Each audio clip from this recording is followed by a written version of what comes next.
Good evening guys, welcome to study with Sunita channel में। Guys, आज मैं आपको समास के भेद के हिसाब से आपको उसके उदाहरण से मैं आपको ये समझाऊंगी कि समास कैसे पहचानते हैं, उसके ट्रिक्स क्या हैं। बहुत आसानी से आपको उसके ट्रिक्स समझाऊंगी जो आपको समझ में भी आ जाएगा। इसके प्रीवियस वीडियो में मैं आपको पूर्व पद उत्तर पद मतलब क्या समास में क्या क्या होता है ये सब बता चुकी हूँ मैं, ठीक है ना। तो आज मैं आपको कि उसके भेद और उसके पहचानने के तरीके, ठीक है, कैसे होते हैं। देखिए, समास के भेद जो है कितने होते हैं। समास चार भेद होते हैं, समास के चार भेद होते हैं, लेकिन परिभाषा के अनुसार उसके 6 भेद बताया जाता है, ठीक है ना। लेकिन जो तत्पुरुष समास के भेद होते हैं, कर्मधारय और द्विगु समास, इसको लो मिलाकर क्या कहते हैं, 6 भेद होते हैं। लेकिन नहीं, ये तत्पुरुष समास के कर्मधारय द्विगु समास उपभेद हैं, ये इसके भेद हैं। लेकिन समास आपके होते 4, लेकिन इन सबको मिलाकर आपको बताया जाता है क्या, 6 भेद है। जैसे अव्ययी भाव समास, तत्पुरुष समास, द्वंद्व समास, बहुब्रीहि समास, कर्मधारय समास और द्विगु समास, ये आपके समास होते हैं। लेकिन तत्पुरुष समास के भेद कर्मधारय और द्विगु समास होते हैं, यानी कि ये इसके उपभेद हैं, ठीक है ना। तो आपको क्या है, समास तो 4 ही होता है, लेकिन इसको 2 मिला के लोग 6 बताते हैं, ठीक है ना। ऐसा नहीं होता है। चलिए हम समझते हैं एक एक आपके समास की परिभाषा और उसके उदाहरण से हम समझते हैं कि इसको कैसे पहचानेंगे, ये कौन सा समास है, ठीक है, जिससे आपको एग्जाम में बहुत आसान हो जाएगा उसको पहचानने के लिए। इसकी शॉर्ट ट्रिक भी है, इसके ट्रिक के अनुसार आप बहुत आसानी से आप समझ सकते हैं समास को कैसे पहचानें। चलिए, सबसे पहले अव्ययी भाव समास। अव्ययी भाव समास क्या होता है, देखिए, अव्यय का मतलब ही होता है वो अविकारी शब्द, ठीक है। अविकारी शब्द जिसका कोई लिंग वचन कारक में कोई परिवर्तन नहीं होता। अव्ययी भाव समास में क्या होता है, इसका जो पूर्व पद होता है, ठीक है ना, जो उसका पूर्व पद होगा वो होगा आपका अव्यय या उपसर्ग और प्रधान होता है, ठीक है ना। हमेशा जब हम अव्ययी भाव समास को पहचानेंगे, अव्ययी भाव का जो है उसका पूर्व पद प्रधान, ठीक है, अव्यय होगा या फिर वो उपसर्ग होगा। ये आपका उससे तो देखिए समझते हैं। ठीक है, जो भी आपका एग्जाम में दिया रहेगा, जो समस्त पद विग्रह नहीं दिया रहता, क्या दिया रहता है, समस्त पद दिया रहता है। समस्त पद को दिया रहेगा, आप उसका जो पूर्व पद है अगर प्रधान है, कोई उपसर्ग है या अव्यय है, तो आप ये समझ जाइएगा कि वो अव्ययी भाव समास है, ठीक है ना। परिभाषा भी आपकी यही कहती है, जिस समस्त पद का पूर्व पद प्रधान, ठीक है ना, अभी मैंने बताया, अव्यय हो, ठीक है, अथवा जब शब्द की आवृत्ति मतलब बार बार वो शब्द आता है, एक ही शब्द 2 बार जब आता है तो के कारण समस्त पद अव्यय बन जाता है। मतलब वो शब्द क्या हो जाता है, अव्यय बन जाता है, इसका कोई परिवर्तन नहीं होता है। देखिए, जैसे उदाहरण देखिए, आजीवन, ठीक है, आजीवन जो शब्द है, आ जो है आपका उपसर्ग है, ठीक है ना। अब यहाँ पे उपसर्ग लगने के कारण जीवन में कोई परिवर्तन नहीं होगा। जैसे देखिए, इसका जब विग्रह करेंगे तो क्या होगा, जीवन पर्यंत, ठीक है ना। अब हम ये अगर ऐसे बोलते हैं, अगर आ नहीं लगता तो बोलते जीवनों में, ठीक है ना, लोग बोलते हैं ना, जीवनों में ये काम नहीं हुआ ऐसे करके। बट लेकिन जब हम यहाँ पे आ लगा दिए तो ये नहीं बोल सकते आ जीवनों में, ऐसा नहीं हो सकता, उसका कोई परिवर्तन नहीं हो सकता। यानी कि ये उपसर्ग लगने से इसका जो प्रथम पद है, ये जो इसका प्रथम पद कौन सा है, आ है। आ जो है इसका प्रथम पद जो है प्रधान हो गया, ठीक है ना। तो प्रधानता होने के कारण ये क्या है, अव्यय है। या तो उस प्रथम पद उपसर्ग होगा या अव्यय होगा, ठीक है ना। तो इसमें कोई परिवर्तन नहीं होता है, जिसके कारण से ये अव्यय होता है। आजीवन, आ क्या है, उपसर्ग है, ठीक है, इसका विग्रह करेंगे क्या होगा, जीवन पर्यंत, ठीक है ना। फिर आ जन्म, ठीक, आ क्या है, उपसर्ग, और इसका विग्रह क्या है, जन्म से लेकर, ठीक है ना। तो या तो सबसे अच्छा पहचानने का यही तरीका है कि आप ये देखिएगा, क्योंकि उपसर्ग जो है आपको पढ़ना पड़ेगा, मतलब कौन कौन से उपसर्ग होते हैं। तो ये देख, तो ये उपसर्ग होगा या अव्यय होगा या शब्दों की आवृत्ति बार बार होगी। यहाँ देखिए, उपसर्ग है आ, ठीक है, तो ये आप समझ जाएंगे क्या कि पूर्व पद, अगर पूर्व पद, ठीक है ना, क्या होगा, उपसर्ग होगा। फिर यहाँ पे भी आ जो है उपसर्ग है, यानी कि अव्यय होगा। उसी तरह यथा, यथा क्या है, अव्यय शब्द है, ठीक है ना, इसमें कोई परिवर्तन नहीं। यथा जो है आपका अव्यय शब्द है, तो ये भी क्या हो गया, अव्ययी भाव समास हो गया। यथाशक्ति, शक्ति के अनुसार, ठीक है ना।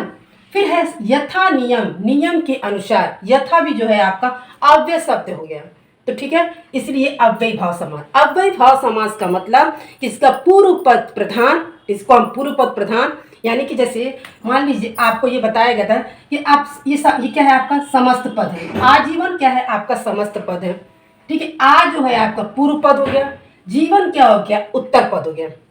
तो इसमें अव्ययी भाव में ये बताया जा रहा है जो पूर्व पद की प्रधानता बताई जा रही है। पूर्व पद क्या होगा, प्रधान होगा या अव्यय होगा या उपसर्ग होगा, वही आपका अव्ययी भाव समास हो गया। इसके उदाहरण में दिया गया आजीवन, जीवन पर्यंत, आजन्म, जन्म से लेकर, यथाशक्ति यानी यथा आपका अव्यय हो गया, शक्ति के अनुसार, यथा नियम, नियम के अनुसार, ठीक है ना।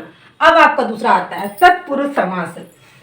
तत्पुरुष समास क्या होता है, समस्त पद का पूर्व पद, ठीक है, गौड़ या तथा उत्तर पद जो होता है प्रधान होता है। तत्पुरुष समास, गौड़ मतलब गौड़ पद क्या मतलब उतना महत्व नहीं दिया जाता है, उसका कोई महत्व उतना नहीं होता है, लेकिन यहाँ पे यही कहा जा रहा है समस्त पद का पूर्व पद, ठीक है, जो पद दिया रहेगा आपका उसका जो पूर्व पद रहेगा वो गौड़ रहेगा, उत्तर पद प्रधान रहेगा। उसमें क्या रहेगा, उसमें किसमें प्रधानता दी गई है, उत्तर पद की प्रधानता दी गई है, तो उत्तर पद प्रधान होगा, वो होगा आपका तत्पुरुष समास। उदाहरण देखिए, उसमें एक और आपका ट्रिक है, इसको समझिएगा। जब समस्त पद जब बनेगा उसका, ठीक है, तत्पुरुष समास में, तो विभक्ति चिन्ह यानी जो कारक चिन्ह होता है उसका वो लुप्त होता है, वो आपका समस्त पद में नहीं होता है। वो जब विग्रह करते हैं तब आपको हम क्या है तो कारक चिन्ह लगाते हैं, विभक्ति चिन्ह लगता है, ठीक है ना। यानी कि ये समझिए कि तत्पुरुष समास में जो पूर्व पद होता है वो गौड़ होता है, यानी कि कोई उतना महत्व नहीं होता, लेकिन उसमें जो प्रधानता दी गई है वो उत्तर पद की प्रधानता दी गई है, उत्तर पद की प्रधानता दी गई है। और क्या उसमें होता है कि जिसमें जो कारक चिन्ह होता है यानी कि जो विभक्ति चिन्ह होता है वो लुप्त, वो समस्त पद में लुप्त होता है, ठीक है ना, वो दिखता नहीं है। वो कहाँ पे होगा, विग्रह करने पे। जैसे उदाहरण देखिए, देशवासी, देशवासी समस्त पद है, ठीक है, इसमें देश जो है आपका पूर्व पद हो गया, वासी जो हो गया उत्तर पद हो गया। इसमें क्या कहा गया, उत्तर पद प्रधान होता है, यानी कि वासी जो है वो प्रधानता दी गई है। तो भाई जाहिर सी बात है, जब वासी आप उत्तर, तो वासी कहाँ का वासी, देश का वासी, ठीक है ना। तो ये इससे आपका जो दूसरा पद यही प्रधानता दी गई, इसी से आपको इसका अर्थ पूर्व पद का अर्थ निकलेगा। जैसे वासी कहाँ का वासी, देश का वासी, ठीक है। दूसरी तरह इसमें क्या देखिए, समस्त पद में आपका क्या है, जो ये विभक्ति चिन्ह है यानी कि जो कारक चिन्ह का वो लुप्त है, नहीं है, ठीक है, विग्रह करने पे रहेगा, ठीक है। उसी तरह जल धारा, ठीक है, धारा क्या है, उत्तर पद, और उत्तर पद क्या है, प्रधान है। भाई धारा किसकी धारा, जल की धारा। तो धारा जब हम पता करना रहेगा तो तभी तो मुख्य वही चीज है, वही पद प्रधान है, तभी तो कहेंगे किसकी धारा, जल की धारा। तो वही जल की धारा, यहाँ पे क्या है, विभक्ति चिन्ह लुप्त है, जल की धारा। उसी तरह से है स्वर्गगत, ठीक है ना, गत कहाँ का गत, स्वर्गगत, सर्ग को गत, ठीक है। मालगाड़ी, मालगाड़ी देखिए कैसा शब्द है, ठीक है, इसमें जो है जो विभक्ति जो चिन्ह है वो कोई किसी किसी शब्द में, समस्त पद में जो विभक्ति चिन्ह पूरा शब्द ही लुप्त रहता है।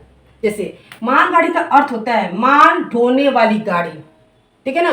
तो इसमें क्या है, ढोने वाली जो शब्द है वो पूरा लुप्त है, विग्रह करने पे क्या निकलता है, मालगाड़ी का माल ढोने वाली गाड़ी। तो जो ढोने वाली जो शब्द है वो पूरा इसमें लुप्त है, क्योंकि मालगाड़ी से आपको क्या पता चल रहा है कि मालगाड़ी, आपको पता ही है कि मालगाड़ी का मतलब होता है माल ढोने वाला चीज़ है। तो हम क्या बोलेंगे, अगर किसी को बताते हैं कि मालगाड़ी का मतलब क्या, तो बताएंगे तो कि माल ढोने वाली चीज़, लेकिन मालगाड़ी में क्या वो लुप्त होता है, यानी कि ढोने वाली जो शब्द है वो लुप्त है। उसके बाद आपको तत्पुरुष समास में बताया गया है क्या होता है, कर्मधारय समास और द्विगु समास, ठीक है ना। कर्मधारय समास और द्विगु समास। देखिए कर्मधारय समास, जिस समास समस्त पद का पूर्व पद विशेषण हो, ठीक है। अब आपको पूर्व पद और उत्तर पद तो समझ में आ गया होगा, ठीक है, क्योंकि पूरा खेल समास का पूर्व पद, उत्तर पद, समासिक पद और समस्त पद से ही है, इसलिए पूर्व पद और उत्तर पद तो पहचानना जरूरी है और आपको बार बार बताया जा रहा है।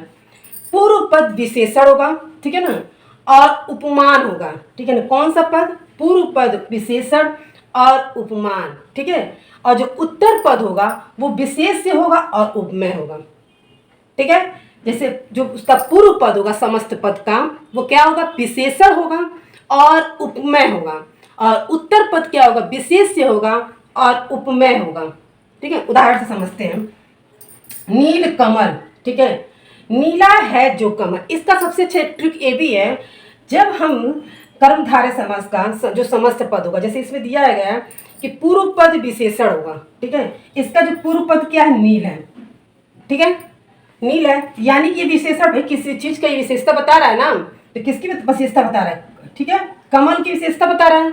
तो ये नील जो है कलर रंग बता रहा है, यानी कि विशेषता बता रहा है, तो ये क्या हो जाएगा, विशेषण। और किसकी विशेषता बताई जा रही है, तो कमल की। ये कमल जो है आपका विशेष हो जाएगा और नील जो है आपका विशेषण हो जाएगा। यही बात आपको बताया भी गया कि पूर्व पद क्या होगा, विशेषण होगा, और उत्तर पद क्या होगा, विशेष होगा। यानी कि जिसकी विशेषता बताई जाती है, ठीक है ना, ठीक है, जिसकी विशेषता बताई जाती है, किसकी विशेषता बताई जा रही है, कमल की विशेषता बताई जा रही है, वो विशेष से होता है, ठीक है। और जिस चीज का होता है वो क्या होगा, आपका विशेषण। जैसे मान लीजिए हम कमल का विशेषता बता रहे हैं, क्या विशेषता बता रहे हैं कि नीला है, ठीक है, तो ये हो जाएगा विशेषण। और किसका बता रहे हैं, कमल का, तो ये विशेष से हो जाएगा, पता नहीं, यानी कि कर्ता क्या हो जाएगा, कमल, कर्ता हो जाएगा कमल, और कमल की विशेषता बताई जा रही नील। ये विशेषण विशेष आपको समझ में आ गया। एक इसकी और बहुत अच्छी उसका ये है, आपको ट्रिक बता सकते हैं कि जब भी आपको समास विग्रह करेंगे, ठीक है, जब भी इसका समास विग्रह करेंगे तो हमेशा है जो, जहाँ पे आप विग्रह में देखेंगे है जो से आएगा, तो ये पहचान कर्मधारय का ही होता है, ठीक है। और एक पहचान और होती है रूपी, जहाँ पे परिभाषा आपको देखिएगा, जब समस्त पद को विग्रह करेंगे और जहाँ पे ये आया है जो या रूपी से, तो ये हमेशा कर्मधारय समास का उदाहरण होता है। जैसे देखिए, नील कमल, नीला है जो कमल, ठीक है ना। महाराजा, महान है जो राजा। अगर आप इस तरह से भी समझना चाहते हैं तो भी समझ सकते हैं, क्योंकि ये चीज़ जो है ज़्यादा आसान है आपको, कि आप विग्रह करेंगे जहाँ पे है जो आएगा तो आपका हो जाएगा कर्मधारय, या आपका रूपी आएगा, ठीक है, इस तरह से अगर आएगा तो आपका क्या हो जाएगा, कर्मधारय। लेकिन आपकी परिभाषा ये आपको समझना बहुत जरूरी है कि इसका पूर्व पद विशेषण होता है, उपमान होता है, ठीक है ना, और दूसरा यानी कि उत्तर पद विशेष से होता है और उपमेय होता है, यानी कि विशेष की तुलना विशेषण से, ठीक है, उपमेय की तुलना उपमान से, ऐसे होती है। अब उदाहरण है नील कमल, नीला है जो कमल, कमल जो है क्या है, नीला है जो, ये आप इसी से पहचान जाएंगे कर्मधारय समास से। महाराजा, महान है जो राजा, ठीक है जो, यानी कि राजा, राजा क्या है, महान है, ठीक है, तो राजा कर्ता हो गया। क्या उसकी गुणता बताई जा रही है, महान, तो विशेषण हो गया। कनक लता, कनक के समान, ठीक है ना, यहाँ पे क्या है, उपमेय उपमान की बात आ गई, ठीक है, तो यहाँ कनक जो है, कनक के समान, ठीक है, लता जो पत्ता होगा, तो यहाँ पे क्या है, समान, यानी कि ये हो गया उपमेय और ये आपका उपमान, ठीक है ना। ग्रंथ रूपी रत्न, ठीक है, ग्रंथ रूपी रत्न, ग्रंथ रूपी यानी कि रूपी से ही आप पहचान जाएंगे, जहाँ इस तरह का आएगा विग्रह कर में, ग्रंथ रूपी रत्न, जो ग्रंथ होता है जो हो वो क्या है, रत्न, रत्न जो है ग्रंथ रूपी रत्न, ये आपका कर्मधारय समास हो जाएगा, ठीक है। इसके बाद आता है द्विगु समास, ठीक है, ये भी तत्पुरुष के भेद है। और सबसे अच्छी बात है, आप ये समझ हमेशा जाएंगे कि इस भाई तत्पुरुष समास में जो हमेशा उत्तर पद प्रधान होता है, तो जाहिर सी बात है कर्मधारय में भी उत्तर पद प्रधान होगा। और द्विगु समास में, इसमें भी देखिए क्या है, द्विगु समास में क्या होता है, जिस तत्पुरुष समास में, इसमें भी तत्पुरुष समास का ही भेद है ये, तो तत्पुरुष समास का जब भेद है तो तत्पुरुष समास के अनुसार ही होगा।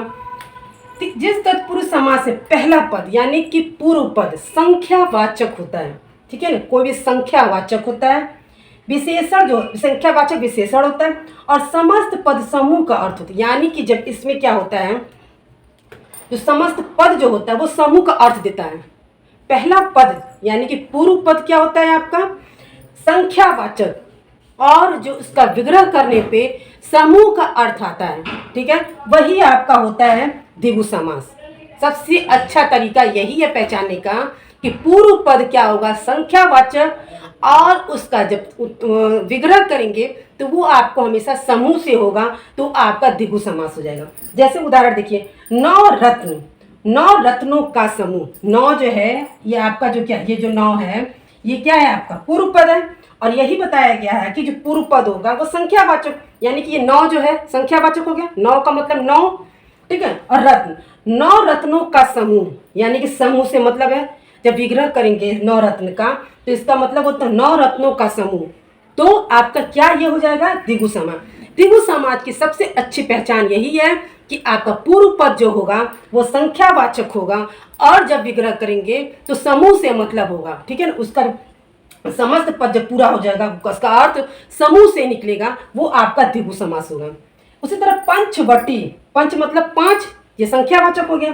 5 वृक्षों का समूह, पंचवटी किसको कहते हैं?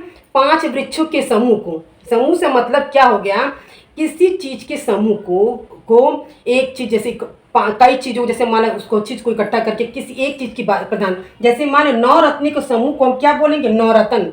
जब 9 रत्न बोल देंगे तो इसका मतलब ही हो जाएगा कि हम 9 चीजों, जो समूह जो है वो 9 चीजों का समूह है किसी एक, ठीक है। मतलब अधिक चीज को दिखाकर उसको कम बताना, वही हो जाएगा आपका। उसी तरह से पंचवटी, 5 वृक्षों का समूह, ठीक है ना। तो 5 क्या है? संख्या हो गया, और उस 5 के समूह को हम पूरे मिलाकर क्या बोलते हैं? पंचवटी। चौराहा, चौ मतलब क्या हो गया? 4, ठीक है, संख्या हो गया। और चौराहा क्या है? चारों ओरों का, चारों रास्तों का जो समूह जो होगा उसी को हम बोलते हैं चौराहा।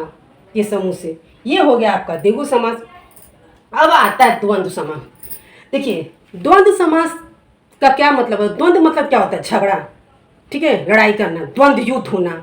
इससे मतलब क्या होता है? झगड़े से, ठीक है। इसमें सबसे अच्छा ये होता है, इसमें होता है एक दूसरे के पूरक, जो समस्त पद के जो पूर्व पद उत्तर पद एक दूसरे के पूरक होते हैं, ठीक है। या तो इसमें दोनों ही पद प्रधान होते हैं, कोई एक पद प्रधान नहीं होता है, ठीक है, या पूर्व पद है, इसमें दोनों पद प्रधानता होती है, ठीक है। इसमें सबसे बड़ी बात कि दोनों पद की प्रधानता एक दूसरे के पूरक, मतलब इसके बिना इसके नहीं, इसके बिना इसके नहीं, प्रधानता होती है। और इसमें जब विग्रह करते हैं तो तथा, ठीक है, योजक चिन्ह, अथवा, या इस तरह, जैसे तथा हुआ, अथवा हुआ, या हुआ, इस तरह का जो भी आपको योजक चिन्ह लगता है वो किस में लगता है? आपका द्वंद्व समास में।